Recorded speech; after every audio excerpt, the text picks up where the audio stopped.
Night. Kristina Ju is an 11th grader in the Bellevue School District. She immigrated to the US from Korea with her family when she was in kindergarten. She was the ASB class president of her sophomore class, and she is currently the co-vice president of Bellevue's Youth Link. She's a proud Korean American. Kristina was the first student ever to be published at rollcallproject.com. Sage Cook is also finishing his junior year at the Bellevue School District. His past leadership roles include being a mentor for the middle school Frisbee team, volunteering at Bellevue Youth Theater summer camps, and being an eldest brother. Sage is known as at his high school for his spoken word performances and his groundbreaking portrayal as the chef in the school's production of The Little Mermaid. Sage identifies as Chinese, Jewish, and an introvert who loves public speaking. Please join me in giving a warm town hall welcome to Kristina and Sage.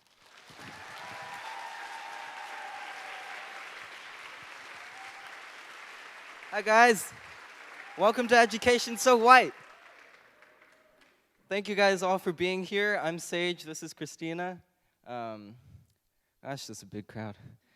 It's bigger than my last crowd I spoke in front of, namely my 10th grade English class.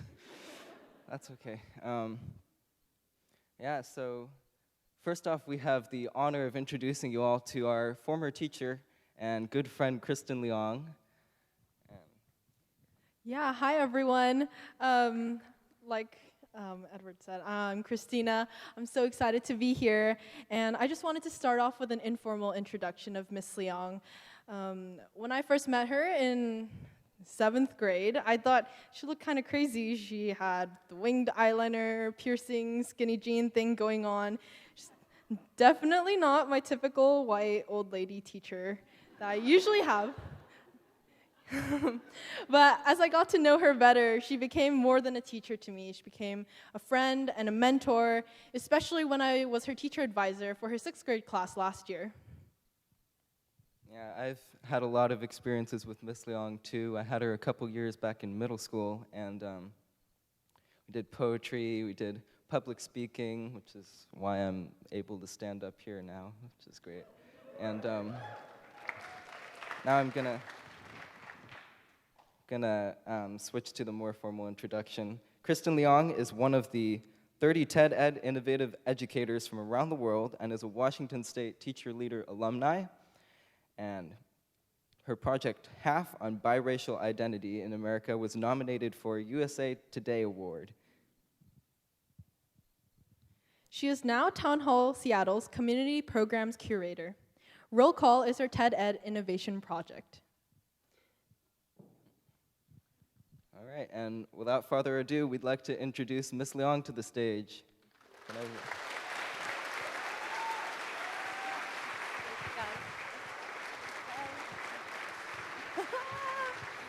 Oh, that was the best introduction I think I've ever had. Welcome to Education So White. I am so excited to be here. This is like all of my worlds coming together. I have former students here, Roll Call is here. Some of my colleagues are here, and I'm here also representing Town Hall. So I am super excited to be here, and super excited to see all of you.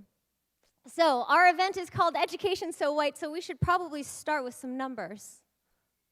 Oops. Over 80% of our teachers in American public schools are white, and in Washington State that number is more like 90%, and meanwhile, the majority of our American public school students now are kids of color. It doesn't just stop at race. There's a gender gap too. Almost 80% of our teachers are women, and meanwhile, about half of our students are boys, and visibility of our transgender students is on the rise. And if we're going to talk about gender, we should talk about sexual orientation. It's hard to find data out there about how many LGBTQ teachers we have because, frankly, it's still complicated and in some places dangerous for queer teachers to be out at work. And meanwhile, one study was published last spring that showed that a majority of students now, ages 13 to 20, now identify as, quote, something other than 100% heterosexual. These numbers taken one by one are unsettling. But taken all together, we clearly have something to talk about, which is what we're going to do here tonight. I was fortunate to be named a TED Innovative Educator this year, and in that role, I was asked to think about what innovations are needed in education. I kept coming back to these numbers. I kept coming back to these gaps. What I came up with was roll call. For the last year, I have been photographing and interviewing students and teachers, some from all over the world, and asking them two questions. One, what do you have in common with your students or teachers? And two, does it matter that students and teachers have things in common? Roll call's mission is simply to humanize the gaps separating students and teachers. When you go to rollcallproject.com, you can meet the students and teachers who have participated in the project. You can read their responses to our two questions and see their faces. At the top of each post, you'll see a list of identities that they have chosen to share in their own words. Up here we have Anthony Johnson. He is North Carolina's Regional Teacher of the Year. He identifies as African American, male, heterosexual, the first in his family to graduate from college, and a fifth grade teacher. Next to him, we have Milan. She is a middle school student. She identifies as Chinese and Caucasian, and she is female. You'll notice that many of the student identities are more brief than the teacher identities. That's our way of trying to respect that perhaps student identities are still evolving. Roll call is evolving too. A few weeks ago, we took roll call to Tech High School in South Seattle for its first ever in-school workshop. Tech is an interesting place. Almost 80% of their students are boys. The kids there are mostly Hispanic and Asian. The teachers at Tech, like teachers around this country, are almost 80% white, but they are split about half and half, male and female. It was an incredible day. I was a little bit nervous at first because this was the first time that I was taking roll call into a school with students that were not my own. And I was worried that they would be hesitant to engage with a stranger around topics that are pretty personal. But instead, as soon as I got there, I realized that these kids were not only ready to talk about these things, that they were excited to do so. We had such a good time. We even did an activity that day called roll call speed dating, which was pretty awesome. By the end of the workshop, I was able to photograph and spend some one-on-one time with a few of their students. Here is some of the feedback from the kids in the workshop, some of whom I think are here tonight. One of my favorite projects, or parts of this project, is that people continue to surprise me. As a side note, Michael here on the end, Michael is Mexican and white. He hopes to someday become a florist, which I loved. One of the reasons roll call's workshop at Tech High School was such an incredible, invigorating experience is because of their teacher, Cameron Townsend. Cameron is an old friend of mine. I met him many years ago when he was an assistant in my classroom. It was so exciting to be able to see him in his own classroom and to see clearly that he had built such a strong community in there. The kids clearly trusted him so much, and he clearly cared about them so much. And it's interesting because on the surface, it doesn't look like Cameron has a lot in common with these kids. He's a straight white guy. In Cameron's responses to roll call's two questions, we start to get a glimpse into how he bridges that divide. In response to question number 1, what do you have in common with your students? Cameron says, I empathize with my students who are not expected to achieve very much. He tells us what he tells his students on the first day of school, that when he was their age, he was a C student, that he never felt like he had a teacher cared about him or cared to push him beyond that, and so that's where he stayed. He tells them that he had expected to go into construction after high school, but instead he went on to become a teacher. And not only that, he became the teacher that he never had, that he always wanted. He also tells his students that in order to become a teacher, he had to get over a crushing fear of public speaking. In response to question number 2, does it matter that students and teachers have things in common? Cameron tells a story about how one day after he told that story at the beginning of the school year, one student stayed behind and told him, hey, we may not look that much alike, but I was feeling everything you said. That student later went on to join ASB and get over his own fear of public speaking. I want to introduce you now to a couple of Cameron's students from our workshop that day. Let's start with Roberto. Roberto's an 11th grader at Tech. Roberto is Mexican-American. He was born here in Seattle. His parents immigrated here from Mexico, and at the top of his identities, he clearly posted that he will be the first in his family to graduate from college.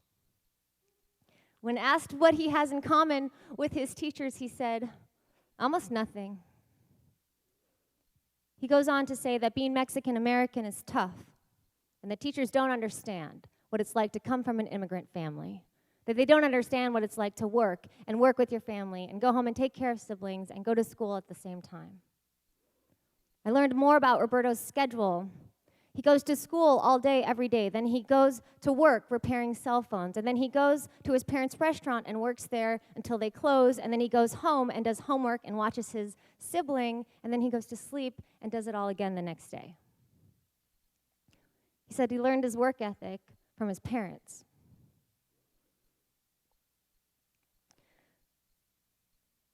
Roberto, in his 11 years of being a student, has had one Mexican teacher.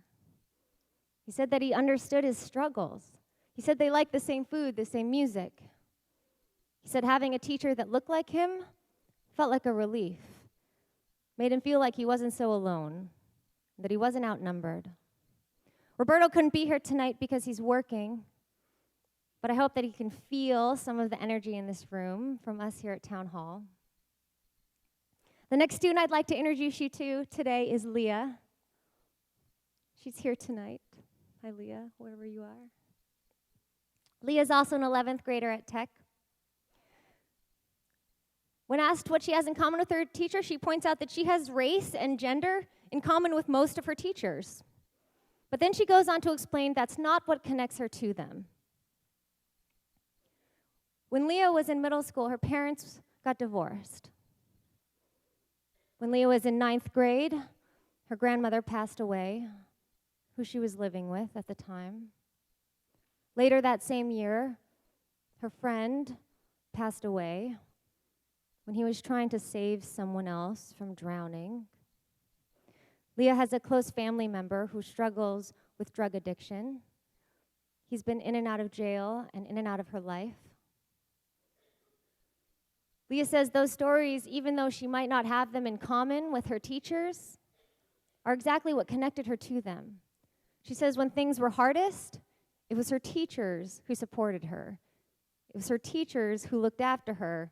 And it was her teachers, like Cameron Townsend, who eventually encouraged her when she was ready to share her own story and be empowered by it.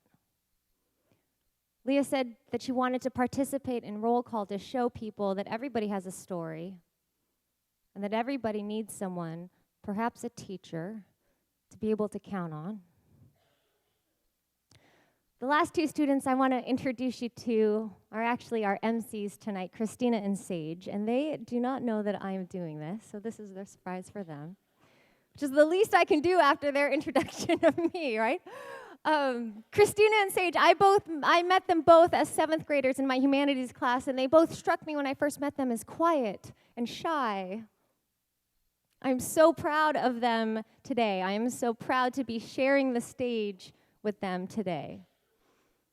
Think about it. Think about being 16 years old and standing on Town Hall stage in front of hundreds of people, leading a conversation about race in our education system.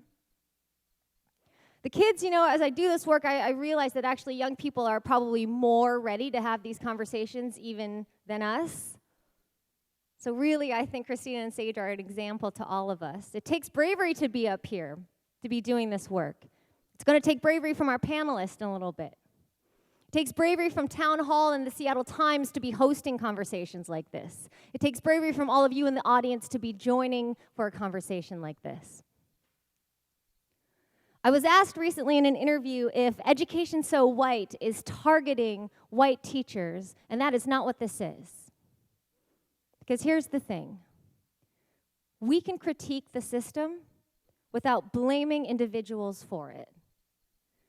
Teachers deserve all the thanks, all the celebration, and probably more money, but that's a different panel, right? Teachers, we are with you. Teaching is hard work. We like to say that it's the hardest work that you'll ever love. These projects, roll call, and also tonight, Education So Right. Yes, perhaps they're provocative, but we can do hard work. These projects are rooted in optimism. These projects are rooted in the belief that we can do something to make our system better. These projects are rooted in the belief that we are capable of critical thinking and hard conversations. These projects are rooted in the belief that all teachers and all students deserve to be included and not just tolerated. I'm so excited to be here with you tonight. This panel is going to blow you away. Kristina and Sage will be fearlessly leading the way. Welcome, please, to Education So White. And please tweet your questions and thoughtful comments. Join in the conversation. Tonight is just the beginning. Thank you very much. I'm Kristin Leong. Welcome to Town Hall.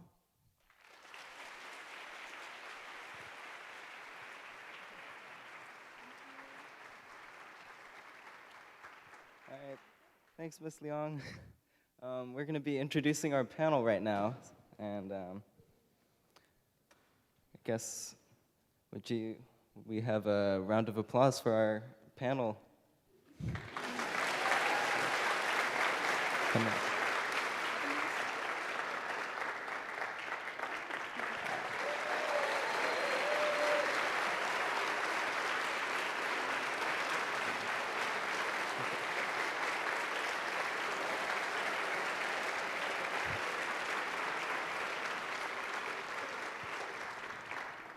All right, let's get started. We're going to start with Linda Shaw, who will be our moderator tonight, and she is the editor of the Education Lab, which is a Seattle Times project that works to promote deep and informed conversation about education in our state, primarily through in-depth reporting on promising practices that are making a difference in schools here and across the nation.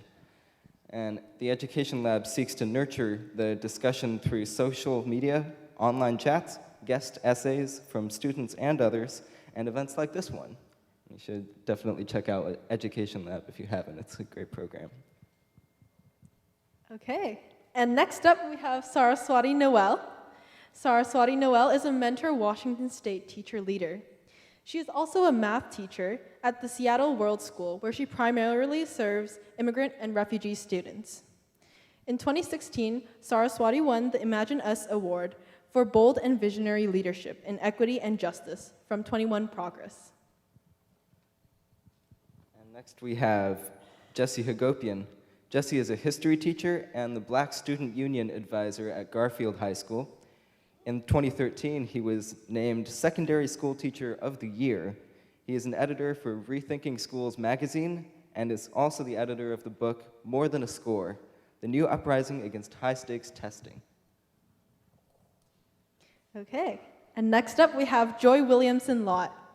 Joy Williamson-Lott is a professor at the University of Washington, where she teaches the history of American education. Her work examines the Black freedom struggle within institutions of higher education and explores the idea of education as a moral endeavor. Her most recent book is Radicalizing the Ebony Tower: Black Colleges and the Black Freedom Struggle in Mississippi. And next up we have Nathan Seaman. Nathan is a world history teacher at Garfield High School, where he has been leading the Honors for All movement, which is fighting to bring advanced placement curriculum to all students.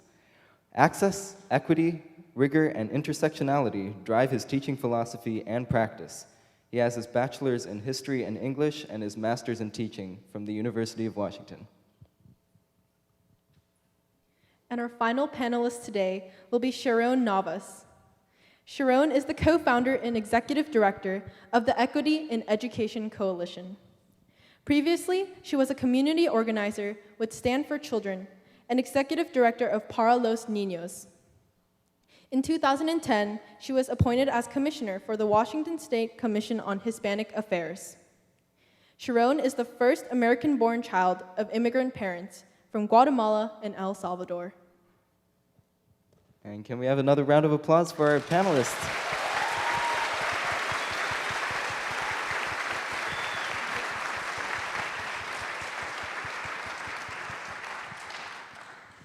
Okay, great. Thank you all again for being here tonight. As you can just tell, we have a great panel for you, and we'll get started. I just want to say, as part of Education Lab, equity has been one of the major themes we've explored in part of our coverage when it comes to school discipline, as well as gifted education, access to rigorous courses, and also school finance. And also the makeup of the teaching force. We recently wrote about a report from the University of Washington that found that even as the diversity of our student body in Washington State is increasingly getting more diverse, the teaching force is getting less diverse. I think they pegged it now at 90% of the 60,000 teachers in Washington State are white. So that's one of the issues we'll address tonight, along with many others. So let's get started. And I thought I'd start by asking each of our panelists to say a little bit about what communities they identify with, as well as when they were in school, did they have very many teachers that shared their background? Saraswati? Yeah. So again, my name is Saraswati Noel, and I identify as biracial, as Malaysian, Indian, and white. And I moved to the U.S. When I was 3 from Malaysia. And in my school, I went to Roosevelt High School in Seattle, and did not, in my experience, really have very many teachers, just teachers of color at all. So my name is Jesse Hagopian, and I identify as black and mixed race. My mom is of Armenian descent, and her family came here. Actually, my great-grandfather, Ardash, came here on my mom's side from Armenia during the genocide. He actually left Armenia. It was out of the country during the genocide that our government doesn't acknowledge, one of the few in the world that doesn't acknowledge it. And then he came here to escape that. And on my dad's side is black and survived a different kind of genocide. And that struggle really informs a lot of my perspective. And as a student, I went to Garfield High School, and that perspective was missing from a lot of my classes. And I had very few teachers of color. I had one teacher, Paulette Thompson, that I really connected with. A wonderful teacher here in the Seattle Public Schools that was in one of our progressive education programs, middle college, that got pushed out and shut down, and it's really a shame. Good evening. Again, my name is Joy Williamson-Lott. I identify as a black cisgender woman. I'm not from Seattle. I'm a transplant. I'm from a suburb of Chicago. And growing up, I had 2 black female teachers in my grade school years, and that's because they taught at the school. There were 2 different classrooms, and my parents specifically requested for me to be in those classrooms, and that might have been the last time I had a teacher of color until I got to college. But I just want to say, one of the things that I got out with the biggest impact that I had with a teacher, when I went to college, I didn't have a major for 2 years. I was just kind of there, hanging out, taking classes. I was taking classes. And I double majored in psychology and speech communications, but I'm a historian of education. That's what I got my master's and doctoral degrees in. And it's because I met a black male professor who was a historian of education who changed the course of my life. And that experience with him, he is the reason that I am the historian of education that I am today. And so I just use that as an example of I write about black people, and I've never had to explain why I thought that was important or valid, or that I could be objective in his presence in a way that I had to do in other contexts. Nathan Simino. I grew up in Southern California from the IE. I, of course, had lots of teachers that look like me, so I'm white, and I'm also part of the LGBT community. I, however, though, had 0 teachers ever growing up that were LGBT. I now know that I had 3 teachers in high school that that were all lesbian, 2 of them that were actually married to each other. But at no point did I ever have a gay teacher growing up, ever. And certainly never had a more effeminate man at the front of the classroom ever in my education. Good evening, my name is Sharon Navas. As my bio says, my mom is from Guatemala and my dad's from El Salvador. I am Latina, CIS female, and I went to both private and public education in New York City. So I had no teachers of color. I had a bunch of nuns. Attila the nun and Conan the librarian. You know who you are. I had a few teachers who later on came out as part of the LGBTQ community, but otherwise, growing up in a Catholic school, it was just not something you ever talked about. Okay, I thought Joy talked a little bit about history, and I thought we'd talk a little bit more about history. As I was just talking about, and I think all our panelists know, there is a big mismatch in our state today and in the nation today with, a much higher percentage of white teachers when there's when the student population is growing ever more diverse. But it wasn't always that way, and Joy, as a historian of education, thought you could tell us a little bit more about why that is. Well, as I'm hoping all of you know, it was illegal for black and white children to go to school in the South, right? You remember that from your history class?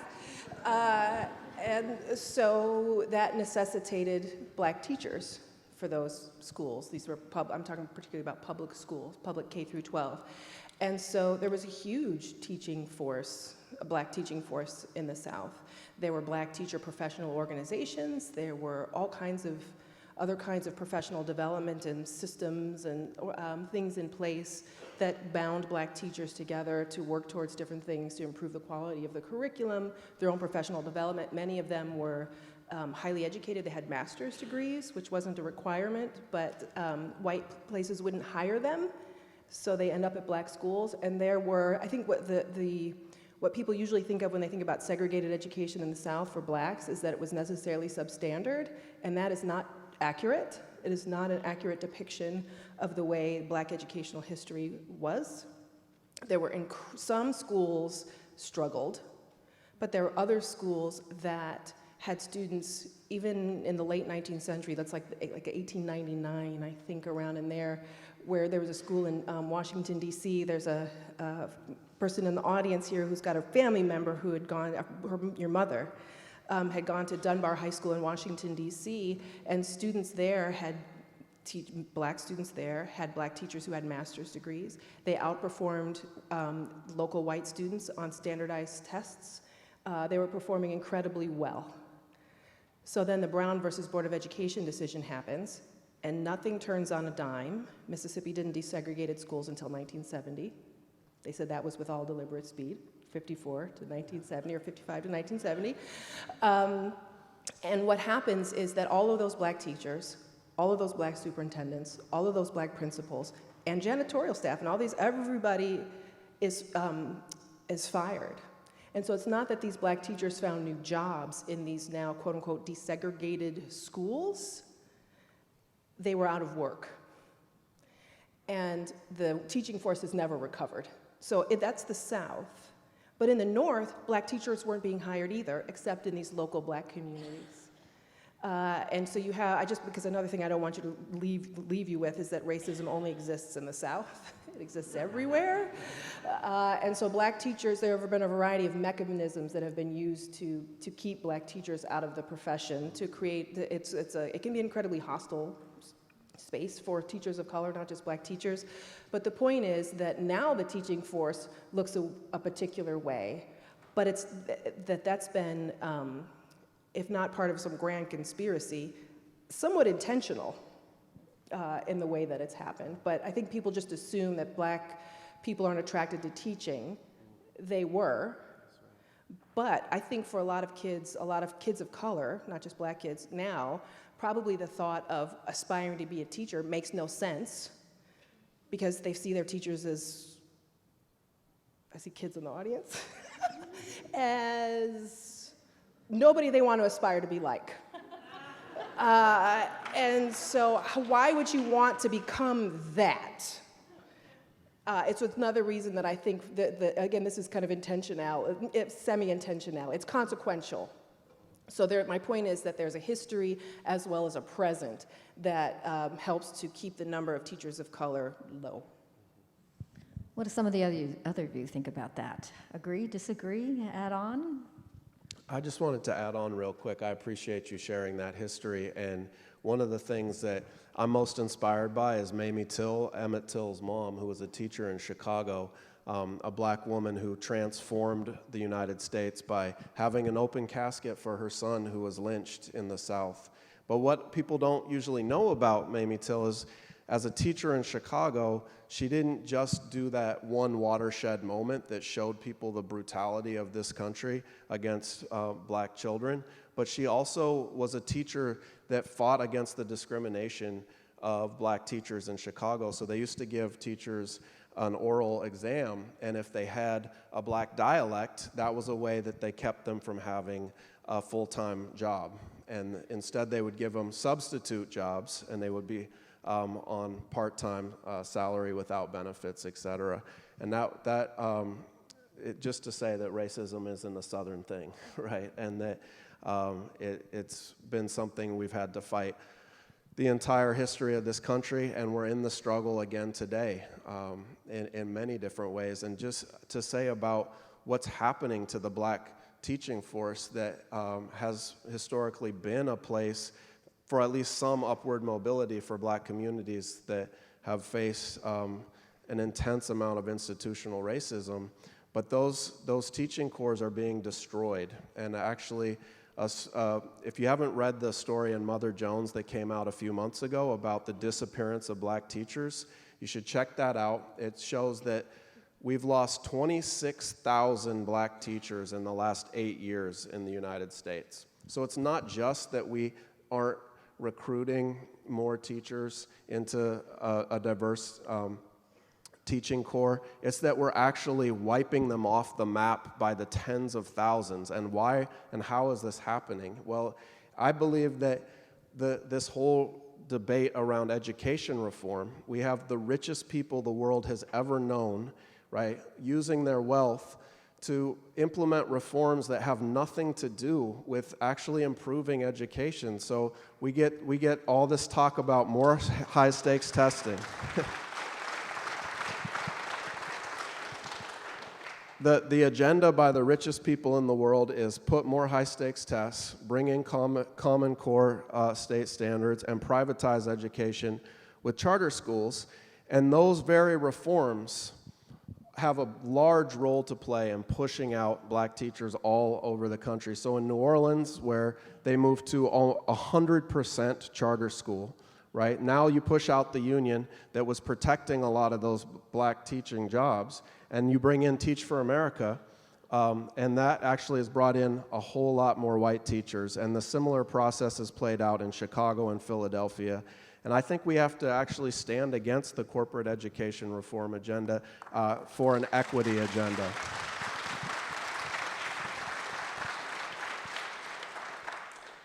Anybody else want to add to that? No? Okay. So while we're on the topic of teachers, I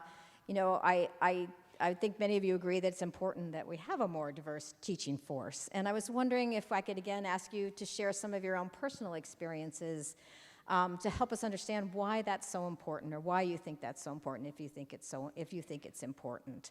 Who would like to start? I think I primed you guys for this, so I hope you have stories ready.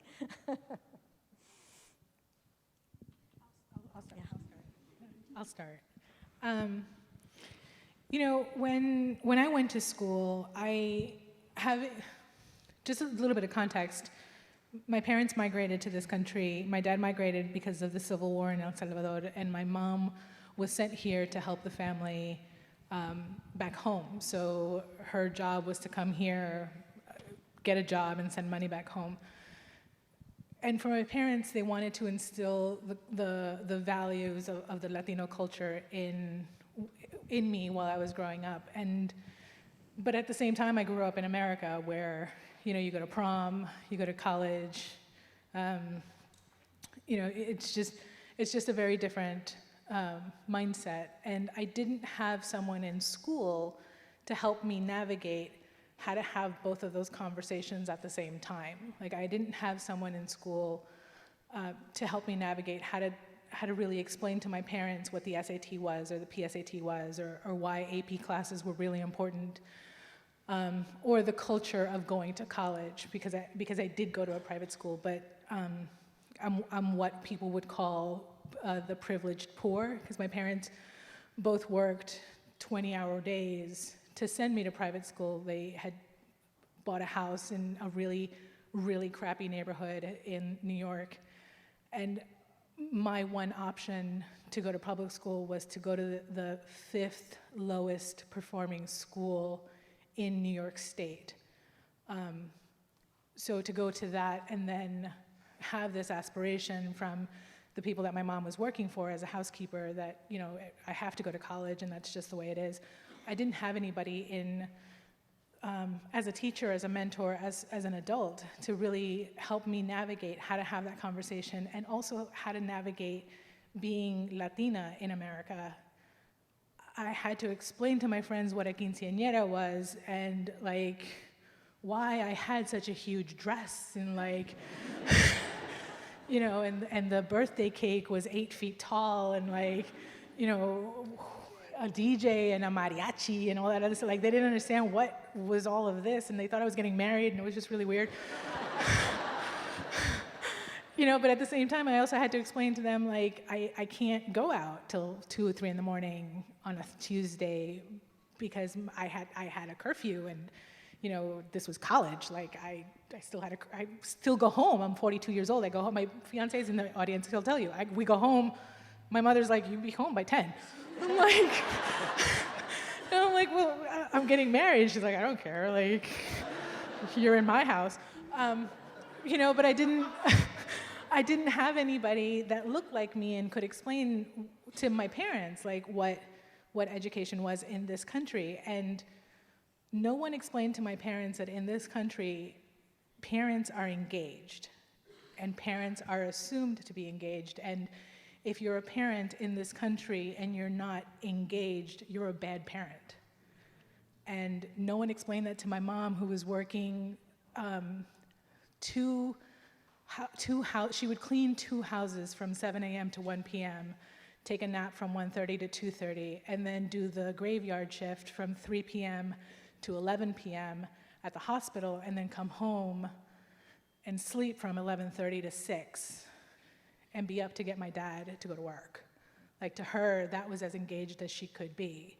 To the educational system that I was going to, my mom was a bad mom because she couldn't go to a PTA meeting, right? And not having someone I'm getting emotional, not having someone that could explain that to me so that I could explain it to my parents was a betrayal of the educational system, because my mom was doing the best that she could to send me to private school, and to the people at the private school, my mom was deficient.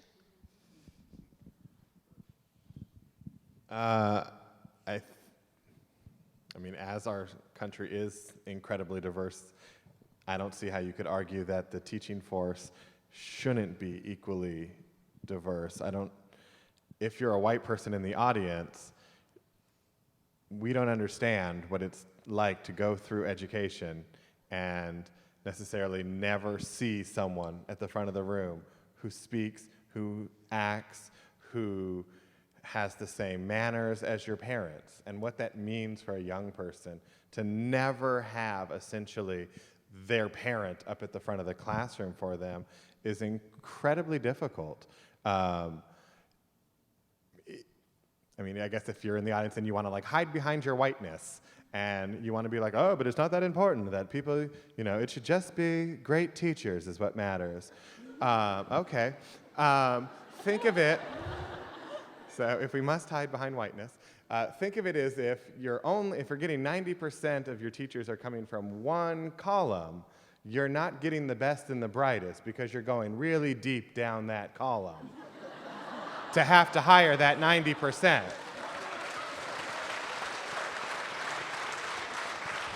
So if it bothers you that, oh, but we shouldn't have to talk about that, good, then just look at the data of like picking at the top from all columns.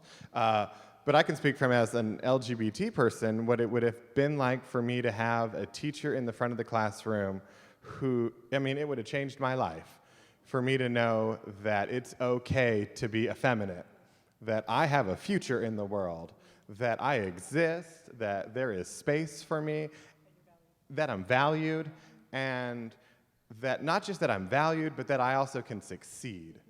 Kids need to see that. Like, I can be a wonderful teacher to all my students, but I still don't look like all of my students. And they need to see people in their buildings that look like them, that act like them, that sound like them.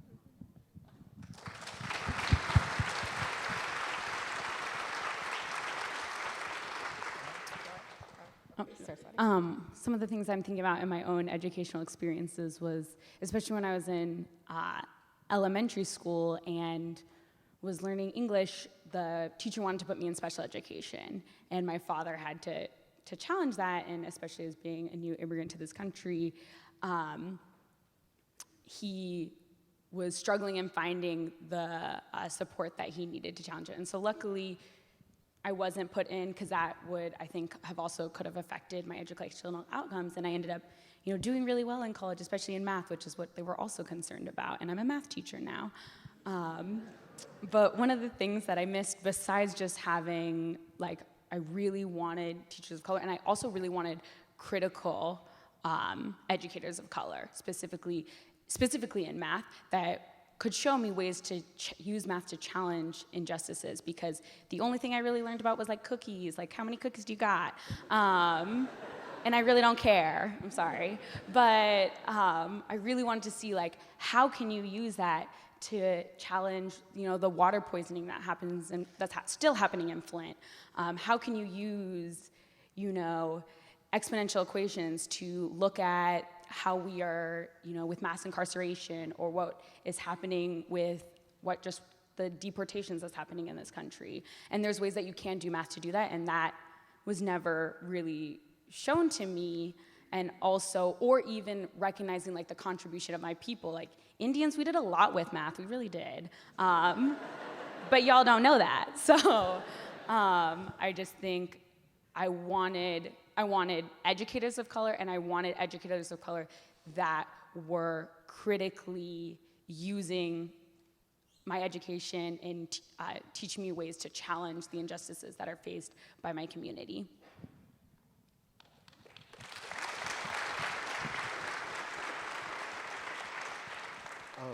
So I have a very vivid memory of being in third grade, and I went out to my parent-teacher conference in the hallway.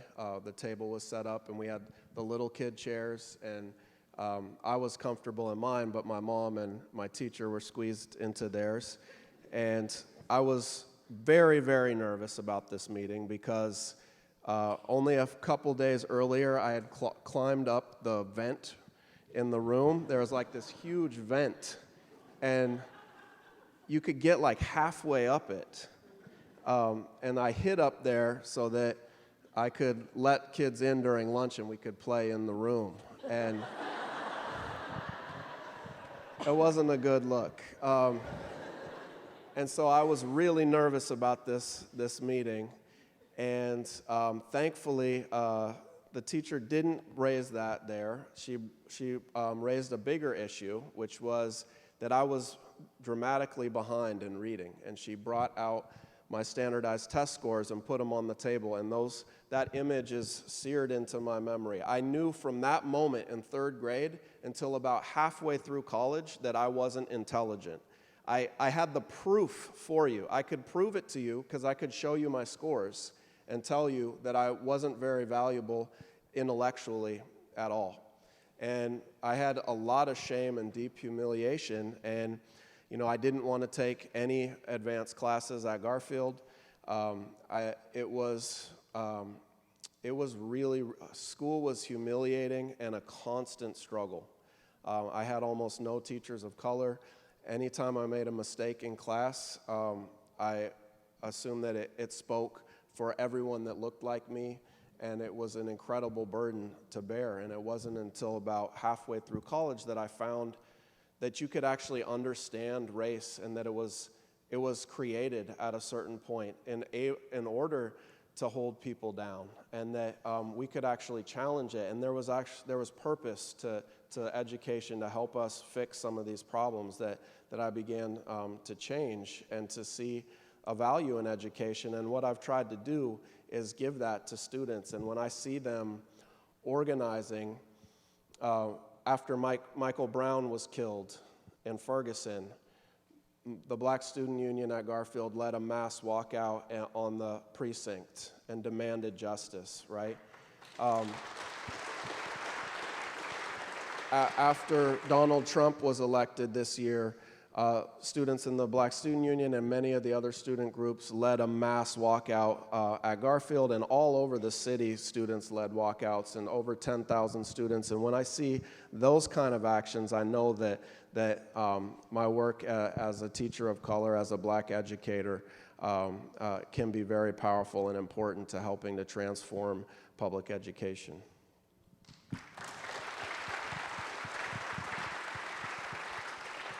So I think about this, I guess, in a couple ways. One is I resonate with exactly what you were talking about. Like, so being able to see yourself reflected back is incredibly powerful, because for kids, teachers are, besides their parents, like the only authority, the authority figures they interact with the most. And I know I used to say I still say to many of my students, I said, I suspect that I'm the first person of color you've ever had to interact with in a position of authority. And for a lot of them, they're like, you're right. And I'm like, well, watch this.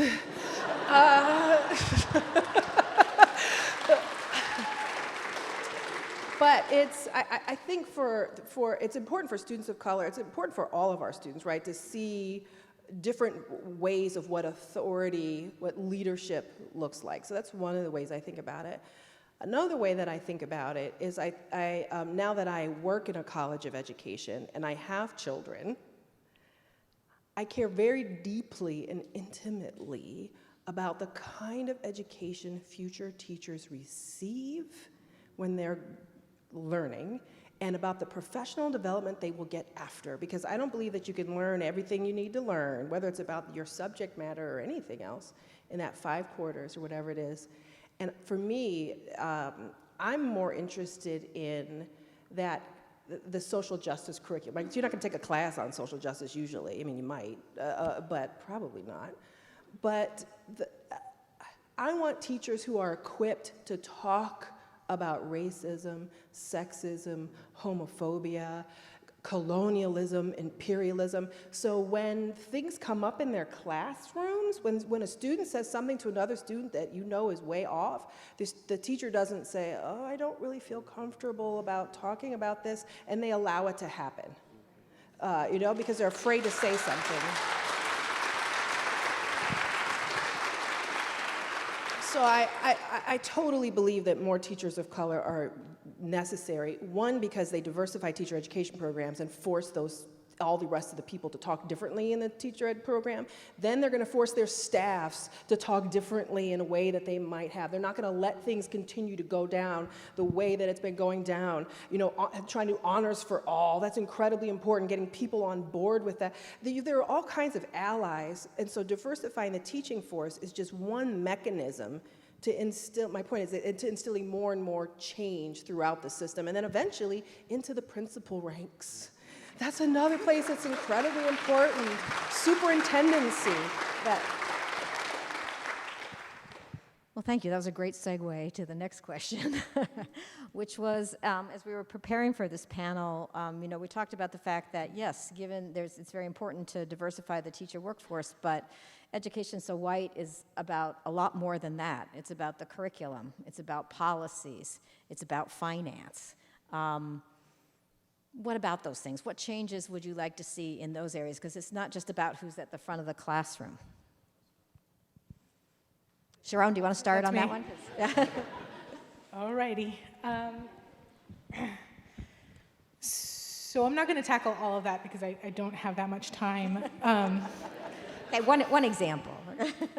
But so the thing about finance, which is super sexy, the thing about finance is that we as a people, we as an individual, we as a nation, we as a state, we fund what we prioritize, right? So I prioritize having a home, so I pay my rent. Oh, now it's a mortgage, so now I pay more. But for me, having a roof over my head is a priority. Having food, having gas for my car, those are things that are really, really important to me. But also then, we have these little, what I call luxuries, which are really necessities in my job, which is, panels like this, professional development. There are things that we all prioritize in our life.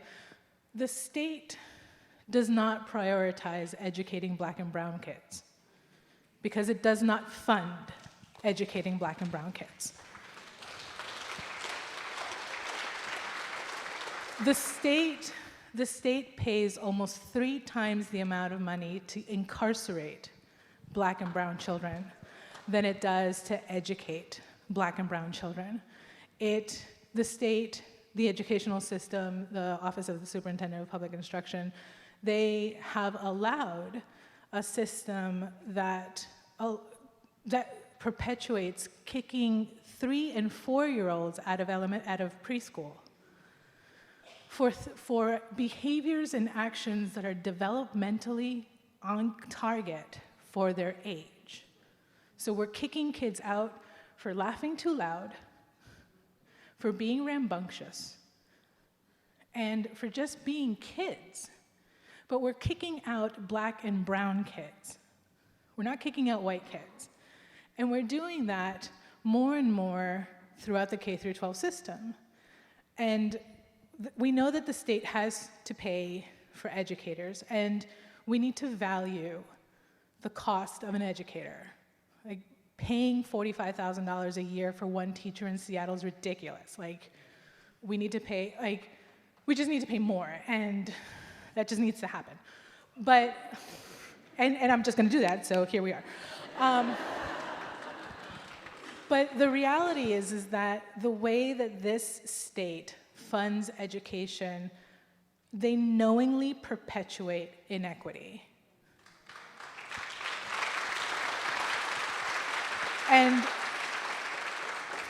they work on the assumption that the school board, the business office, and the human resources office of your local school district is going to put the money in the right places to educate the kids that are in the opportunity and achievement gap.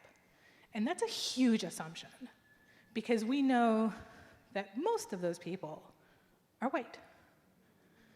And we know that most of those people probably don't live in the same neighborhood as their schools. So we're assuming that people who don't live in the same neighborhoods as their kids that they work with are going to prioritize educating those kids to get them out of the opportunity and achievement gap. And that's a huge assumption that we're working on. And it's the state legislature that's like, yeah, that's what they're going to do. And we have hundreds of years of proof that they don't do that. Plus, we have the most regressive tax system in the country.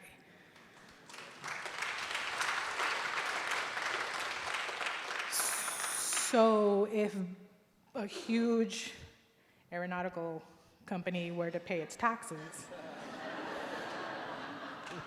maybe we could pay for teachers.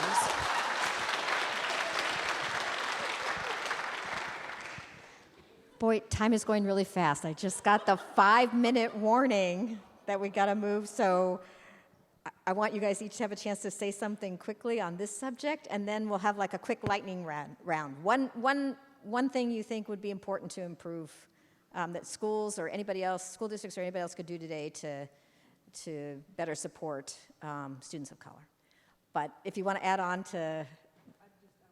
Ditto. What she okay. said. But anything about the bigger issues of curriculum or school policies, just make it fast so we can get to the questions in the audience. Just easy subject to tackle. Yeah. Can I just add one more? Because I'm the shy one of the group. You know, we can talk I can talk school and finance all night, but I think one of the most important things is that white teachers, white administrators, and white people in the classroom and in the school building have to stop being afraid of talking about race.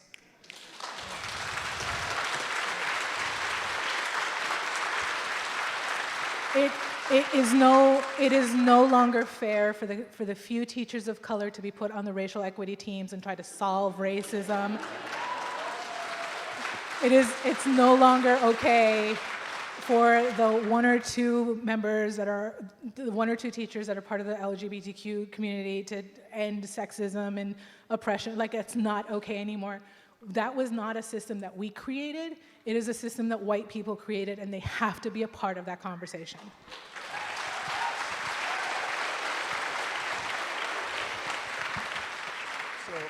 Okay, I'm just reminding you, this is the lightning round. Okay.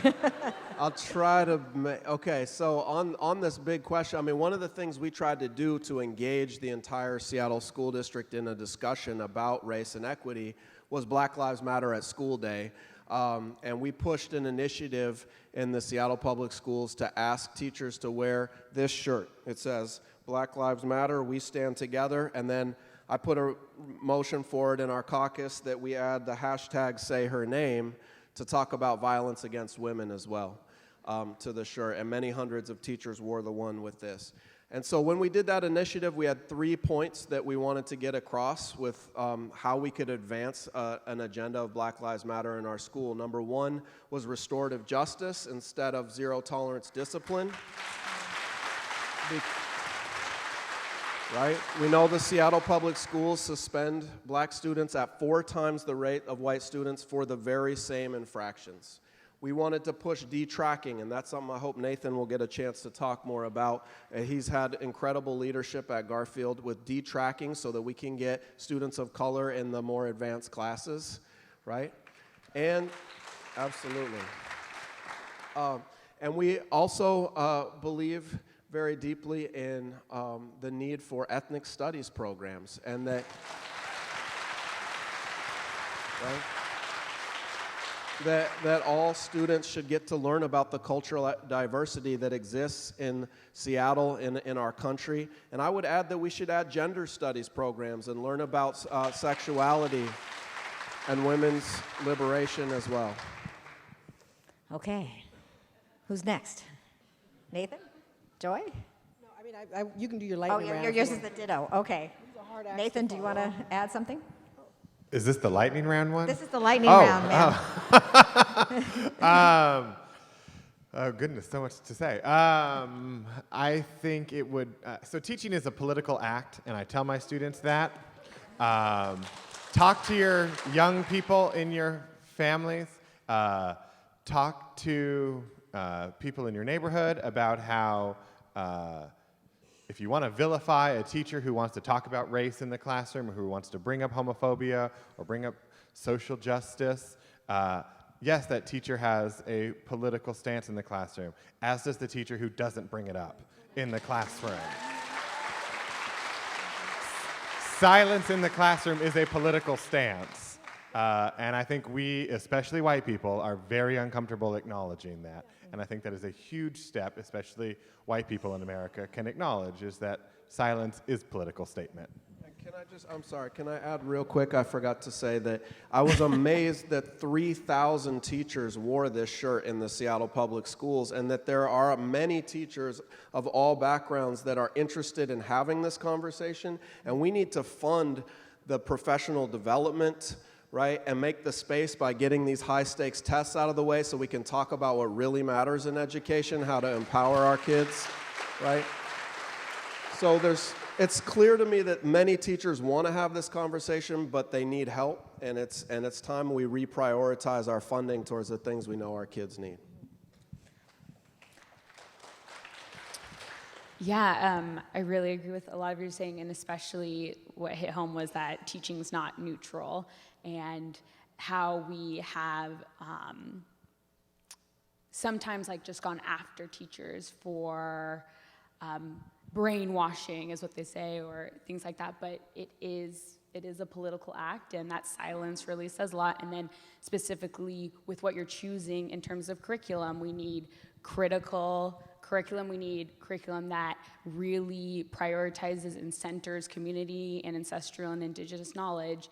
And we also really also need to support teachers of color. And I mean, I have a community of I've been teaching for 5 years now, and actually will be leaving the classroom at the end of this year, which was really hard, but I found out that that's average. Most teachers of color leave after 5 years, and that's me now. But we really need to support us and to support teachers of color that are committed, especially to racial and social justice.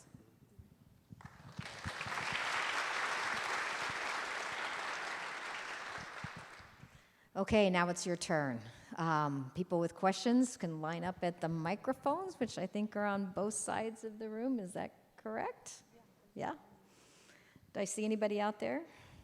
Yeah, well, there's someone coming. Also, I'll remind those who are watching remotely that there's the hashtag #EducationSoWhite, and you can tweet your questions to us as well. Yeah. So state your name. Oh, and I should also say, please ask a question. Please don't make a statement or a very long preamble. We want to get to as many questions as we can. I will cut you off and ask you to cut to the question. So state your name and your question. My name is Marcia Cutting, and I would like to raise the issue of people with visible disabilities as teachers. Is that, you have a question in there, or would you like the panelists to address, or? Basically, I'd like the panelists to address. I mean, I have a doctorate, and in 23 years, God help me, of education, I never saw another teacher with a visible disability. I think it fits kind of in the same category of people understanding that, our kids understanding that there is no normal, I mean, that leaders look all kinds of ways and behave in different kinds of ways and are still leaders, right? And so that you want kids to not be shocked when they see someone new. I mean, part of it is because we live in kind of siloed communities, but I think it fits under the same kind of an umbrella, that I think for kids to say, yes, she can be a leader, or he can be a leader and be what, dot, dot, dot. After that, I think it fits under the same kind of an umbrella. Well, thank you. Take one from this side. Hello, Joy. Hello, we met in the parking lot. Yes, we did. You tried to act like you didn't know anything.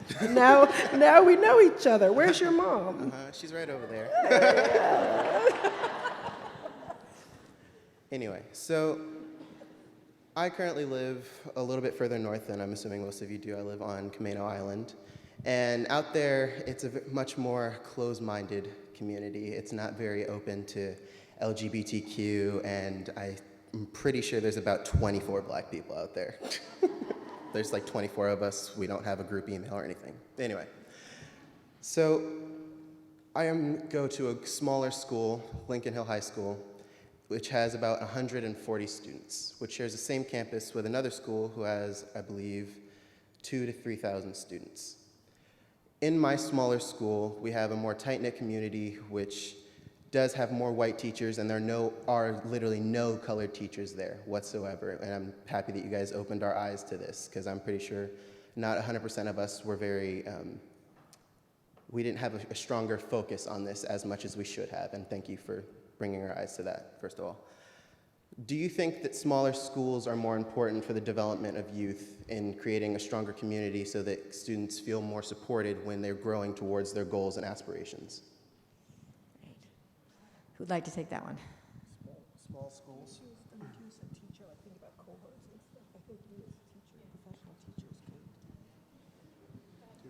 I think small schools can be incredibly beneficial. You saw it recently with the Highline School District, where they've kind of actively tried to break up the small school model that was actually showing quite a lot of improvements in students' lives. There's things that larger schools can do to implement small school environments within a larger comprehensive high school. Garfield's going to do it next year with academies. Franklin already does it with their academies, so there's things that can be successful because large comprehensive high schools can be kind of daunting and you can get lost in the swarm. Can I just add a historical asterisk to that? So one of the things that these segregated schools had in the South was what one scholar calls institutional caring. And so these kids knew that the teachers cared about them, that they lived in the same communities, they went to the same churches, their parents' engagement looked different, parental engagement looked different because parents were working, but they were engaged, there's different ways. And so institutional caring is one of the things that you can get. It's not inevitable at a small school, and it's not inevitable at a big school, but it has to be intentional. And so I think whether it's a big school or a small school, institutional caring is something that helps propel kids towards their futures. And just real briefly, I would say that the most important thing is small classes, right? Because then it's about the relationship with kids between each other and with the teacher. And so we voted in this state to lower the class size, and the state legislature said, I don't care. We'd rather fund Boeing and the rest of these corporations than actually help teachers build those relationships with kids. And I was going to say something also really quickly. I teach at Seattle World School, which is a small school that serves recent immigrants and refugees to the U.S. And beautiful place. Y'all should clap for it. My assistant principal's here, and I love her. Thanks for coming, Patricia. But it is really beautiful to have just this community, and it made a really big difference for me to start teaching there and being in a small school where I see and know all of my students, and I'm in the hallway and seeing and knowing all of them. But one of the things that also is that within the district we get lost. Like, we've been Seattle World School for 6 years and nobody knows our name. They still think we're SBOC. So I think that's one of the struggles, and specifically like districts need to do a better job, is supporting small schools. Great. Okay. Go ahead. Thank you. I'm Jasmine Rich, and my question was, given the recent unanimous $2 million approval for buses, what recommendations do you have for the communities, teachers, families, to help advocate for $2 million for professional development for the things that you're talking about? Drug and alcohol intervention, education for teachers and communities, where the city just approved $2 million. What would you suggest we can do to speak to the city council or the classroom teacher or the school board to focus that amount of dollars towards something that can, I don't know, make access the communities that are disenfranchised and marginalized in Seattle? Okay. And you're talking about the recent city council decision to fund extra buses to have 2 school start times. I mean, you want me to jump in? Okay, I would just say we're in an all-out struggle for what kind of society we want to live in. The 8 richest people on the planet have as much wealth as the bottom 3.5 billion people in the world, right? All the wealth is being concentrated at the top, and that's the fundamental problem of why we don't have the resources that our classrooms need. And our state legislature is just being paid bribes by corporations to continue to perpetuate this inequality in the tax structure. So it's going to take a revolt to change this situation. It's going to take a rebellion of parents, students, and teachers uniting to have the social force to actually wrestle that wealth away from the people who are hoarding it and use it for us. And just some ideas for that revolt, I would say, one, I think that teachers could go out on strike and say, we will reopen the schools when you're ready to fund them, right?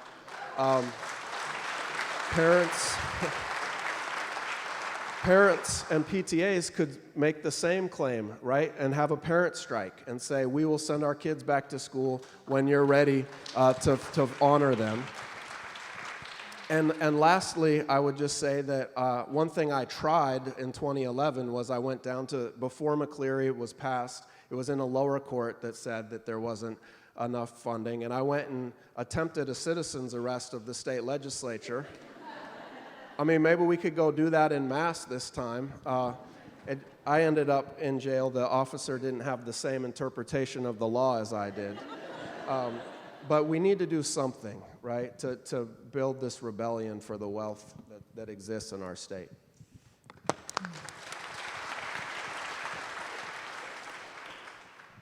Anything to add to that or move on? Move on? Okay, go ahead. Hi, my name is Sean Kim. I hope I'm not too contentious here.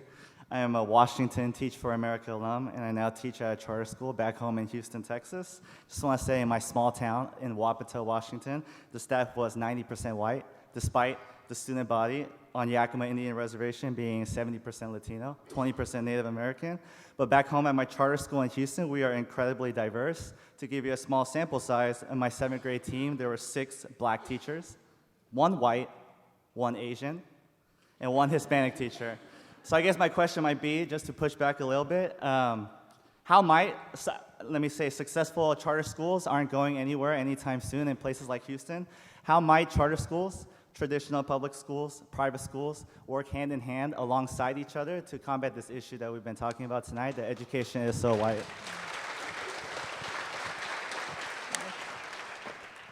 So I'm going to dip my toe into this one.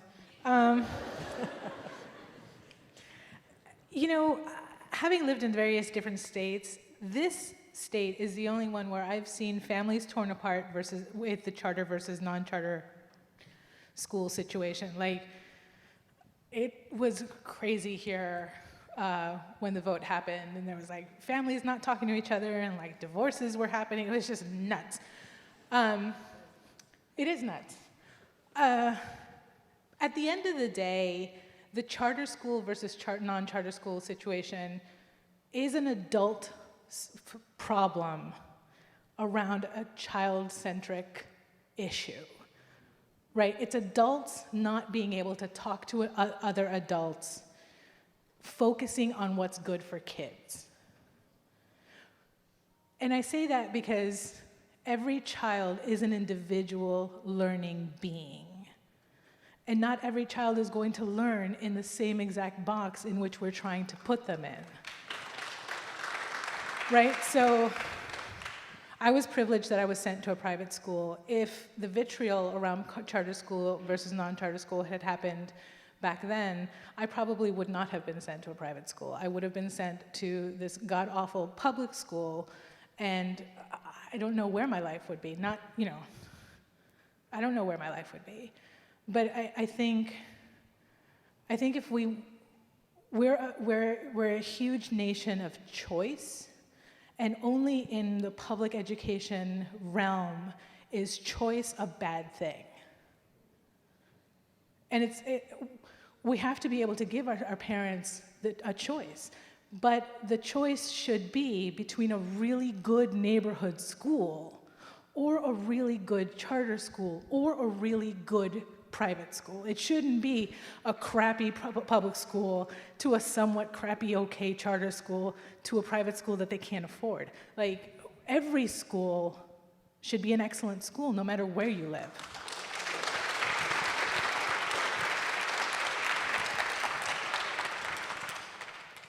I'm guessing there might be another response as well. Anyone else want to? I mean, I'll just be brief, but I do think that I oppose charter schools because I think that we need.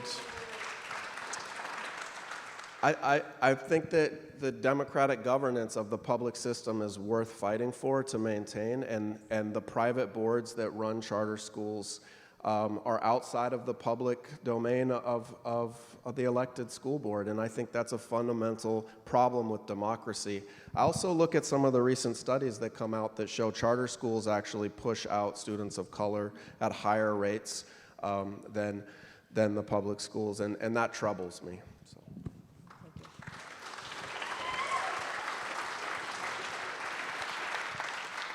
Hi folks, my name is Andrew Nepstead. I've thought about going into education for a really long time. Anyway, these are very important conversations to be having, but sometimes there's some pushback. Back at my alma mater, Evergreen, a guy is being compared to Rosa Parks for heroically resisting going to an optional diversity training day, and it's blowing up in the media right now. But anyway, what would you folks say to folks like Brett who just can't seem to see their own privilege, or, you know, intentional or not, how, you know, they might be a part of systems of oppression whether they want to be or not? So what, I guess, would you folks say to folks pushing back against diversity training, the more or less most of the conversations you guys have been having here? Thank you. I don't really talk to strangers, and that's why. That was all I had to say. I mean, I am not, I think some people are good at that work, and some people aren't. And I get to, I just can't, I'm not able to function as highly as I'd like to, and I start losing my words, and it just doesn't end well. I was also gonna, say also this is where, like, you know, white allies come in, because it shouldn't be on people of color to have those conversations always. So that's my thoughts on it. Hi, my name is Nakia. I guess spent my first year working in the education system. I've been getting paid by the education system, actually, but I've been working for education for a little while now. And I spent my first year in Seattle. I just moved here in an independent school. And when you talk about social justice education, I think we've adapted that, but we've kind of like plateaued at there is inequities, and like we're not really going beyond that. So what do you do when you're kind of like, oh, we acknowledge it and we're gonna put that in our curriculum, but we are not really looking at going beyond that? And yeah, who would like to take that one? Nathan, you can jump in too. I'm sorry. I think it requires critically looking at your curriculum constantly. As soon as a group of educators, especially since statistically it's a group of white people in the room, feel that they've reached some sort of consensus, or they're like, okay, we've mastered how to talk about race in the room now. They should look at themselves and realize they had not. In all honesty, I think it's, you have to change the curriculum in ways that you can't even imagine that you have to change the curriculum. And one thing I was going to say is, when you hit that plateau, I think you want to be using this critical education for something. So, like, for an example, in my class a few years back, my students used Best Line of Fit to challenge a school board decision to move us to yet another temporary location. And because of that and the work that was being done in the classrooms by writing letters and the cross-collaboration, we actually convinced the school board by a vote of 4-3 to have our first permanent location. So you are not just studying about those inequities, but you are challenging them. That's how social movements happen. You read it. I mean, that's what happened here in the U.S. These kids that people talk about, like being activists in the 60s, they were in schools where that was being fed. They were being fed by that. So it's exactly that. There is no plateau. It's without, this is the knowledge. What are you going to do with it?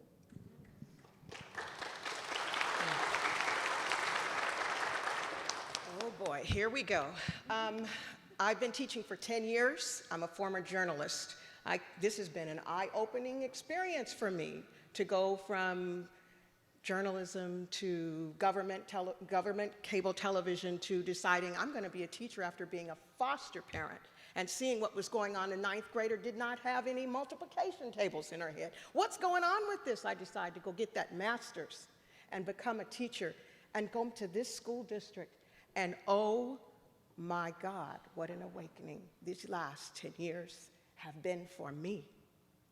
Everything that you've said about, and being the only black teacher in my school, where people are choosing whether they want to know about difference or not. That is a choice. I am so sorry because I know you wanted me to make a question. Yes. I got a question. Please. You don't want me to get started. But I will say this.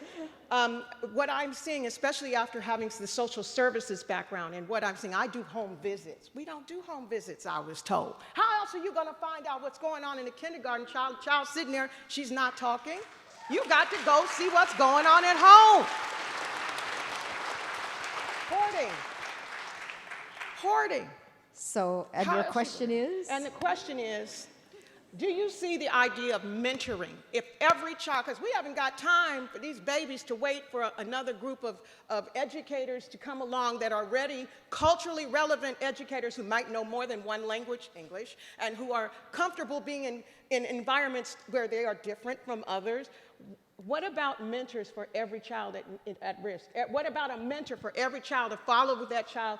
There's enough resources with people so that they can have the resources to have an instrument, swimming lessons, be there and see them when they're at school, check on that homework, and when they're acting up, come to the school and sit down with the teacher. And you're talking about what you were going through with your family and the economics. And if you got folks with lower income, and wouldn't they love to have an auntie or somebody that's coming there with that child every day and seeing that they get a good start, and then all children can learn. I just know that there's got to be more than what we're doing, and it's got to come faster than what is coming now. I think you just answered your question.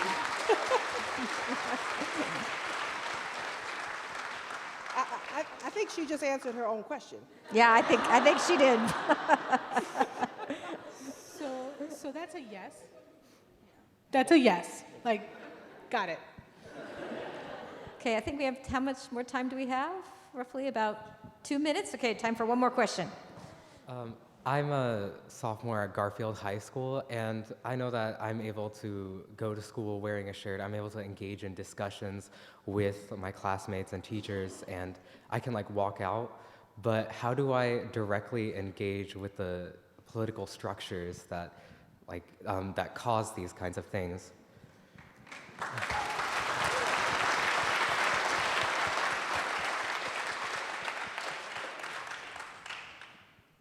I think that's an amazing question.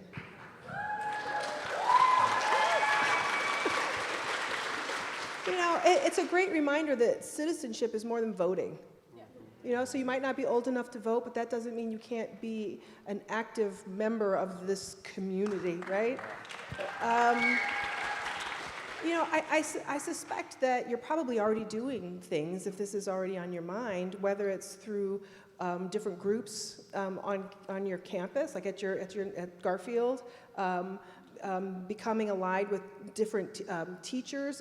I think a lot of what has to happen is getting educated about how and where change happens. That's one of the things, like, so I work at the University of Washington, and I often have students who are pissed off about something, and they'll go demonstrate, but they're in the wrong place.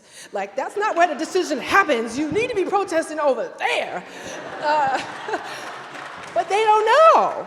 And so I think for all of us, I think studying the system, understanding where decisions are made, and then applying pressure, a particular kind of pressure that looks different in different places.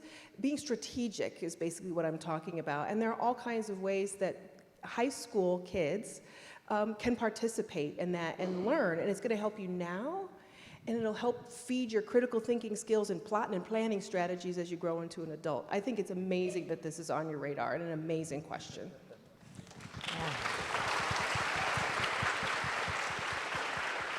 Yeah, thank you. I think that was a wonderful last question. Sorry we couldn't get to more. I think some of the panelists will be able to stay around and will be out in the lobby afterwards. So if you didn't have a chance, you might have a chance out there.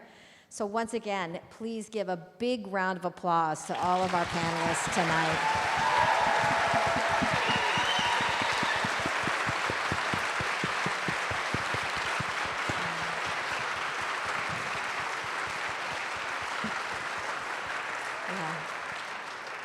Thank you. I thank you as well, and thanks to all of you for being here. Yeah. Oh, and I forgot. Wait, I probably ended too soon. We have our moderators coming back out for our final words. Yes.